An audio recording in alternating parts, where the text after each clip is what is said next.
कल्पना कीजिए उस रात की जब समंदर की लहरें भी कांप रही थी और आकाश वीरानी से भर गया था। साल था 1025।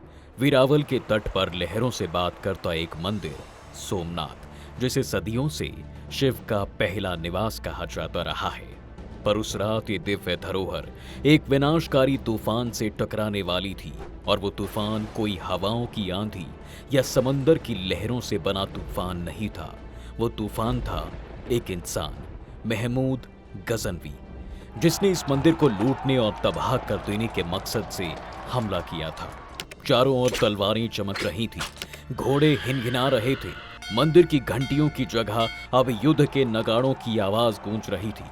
जैसे ही उसकी सेनाएं मंदिर परिसर में घुसती हैं, इस अद्भुत शिवालय की मानो शांति सी टूट गई थी। चारों ओर कत्लेआम हुआ और फिर शुरू हुई शिवलिंग को तोड़ने की कोशिश। अल बरूनी, जो उस समय गजनवी के साथ था, अपनी किताब तारीख-ए-हिंद में लिखता है कि उस रात मंदिर में हजारों लोग मारे गए। पर कहानी सिर्फ यहाँ खत्म नहीं होती, क्योंकि ये पहली बार नहीं था। इस मंदिर ने ऐसा विनाशकारी नजारा पहले भी देखा था, और आने वाले समय में भी उसे अभी कई और बार देखना बाकी था। क्योंकि सोमनाथ मंदिर पर एक या दो बार नहीं, बल्कि 17 बार अटैक किया गया, लेकिन हर बार यह मंदिर वापस से उठ खड़ा हुआ, मानो जैसे कुछ हुआ ही ना हो। सोमनाथ, जो कभी सोने से बना, फिर चांदी और अंत में चंदन की लकड़ी से सजाया गया, हर युग में अपने स्वरूप को बदलता रहा। हर बार गिरा, हर बार उठा। ऐसे लगता है जैसे कोई अदृश्य शक्ति इसे बार बार जन्म देती रही है। क्या ये केवल आस्था है, या फिर कुछ ऐसा जो हमारी समझ के बाहर है? क्या ये शिवलिंग वही है जो कभी हवा में तैरता था? क्या इसमें ही छुपी है वो रहस्यमयी स्वयंतक मणि जो भगवान श्री कृष्ण से जुड़ी थी, और वो बाण स्तंभ जो बताता है कि यहाँ से लेकर अंटार्कटिका तक कोई जमीन नहीं है? क्या ये सिर्फ इत्तेफाक है? चलिए जानते हैं इस मंदिर का इतिहास, जो आपके रोंगटे खड़े कर देगा।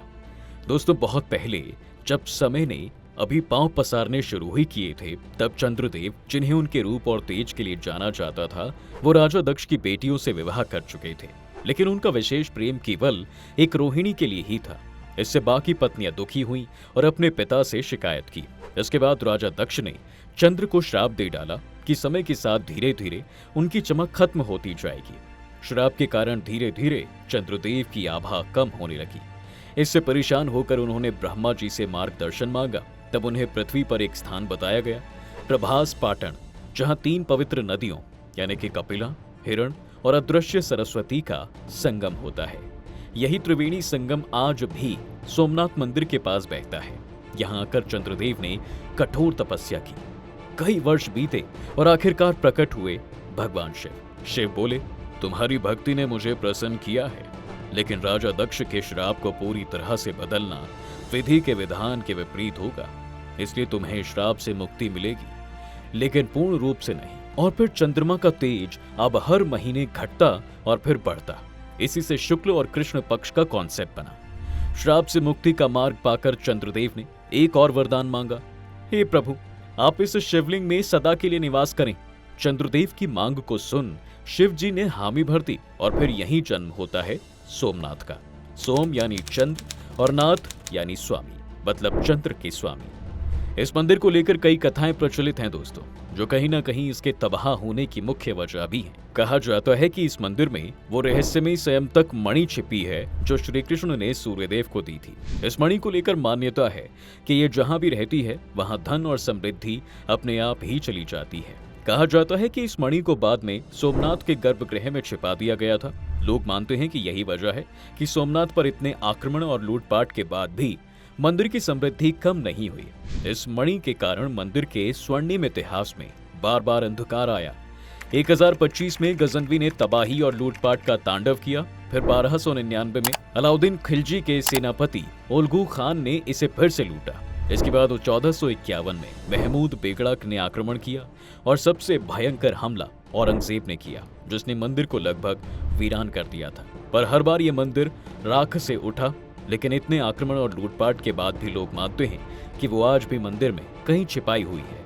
अगर अब तक आप इस मंदिर की कहानी को जानकर हैरान हो रहे हैं, तो संभल जाइए, क्योंकि असली हैरानी की बात तो अब है। देखिए, कई लोक कथाओं और स्कंद पुराण के अनुसार प्राचीन काल में सोमनाथ का शिवलिंग पृथ्वी को छुए बिना हवा में उड़ता रहता है। लेकिन कैसे, इतने वर्षों पहले कैसे ये संभव हो पाया था? अल-बरूनी ने इसका उल्लेख किया है कि मंदिर के गर्भगृह में ऐसे मैग्नेटिक पत्थर हैं जो शिवलिंग को बैलेंस्ड रूप से हवा में रखते हैं। क्या ये भारत की प्राचीन इंजीनियरिंग का चमत्कार था या कोई अलौकिक शक्ति? अब वो पत्थर कहाँ हैं? क्या गजनवी उन्हें भी अपने साथ ले गया या वो आज भी कहीं पर दबे हुए हैं? ये सारे सवाल आज भी लोगों के मन में जिंदा ही हैं। इसके अलावा दोस्तों, मंदिर परिसर में एक स्तंभ है जिसे बाण स्तंभ कहा जाता है। उस पर लिखा है, इस बिंदु से दक्षिण दिशा में समुद्र के पार कोई भूमि नहीं है, केवल जल ही जल है। ये सच साइंस ने भी माना है कि सोमनाथ से दक्षिण ध्रुव तक कोई भूमि नहीं है। लेकिन ये ज्ञान प्राचीन भारत में भी लोगों को कैसे पता था?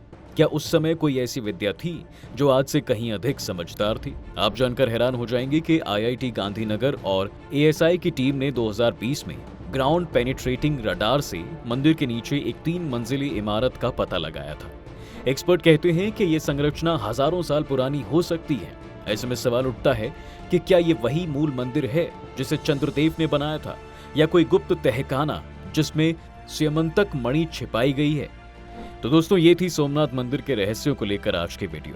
आपको क्या लगता है कि वाकई में मंदिर में अंदर कोई मणि है या फिर ये सब महज कहानियां हैं? कमेंट कर अपनी राय हमें जरूर बताएं। इसके अलावा वीडियो अगर आपको अच्छी लगी है तो अपने दोस्तों और फैमिली के साथ जरूर शेयर करें। साथ ही हमारे चैनल द डिवाइन टेल्स को सब्सक्राइब करना बिल्कुल ना भूलें।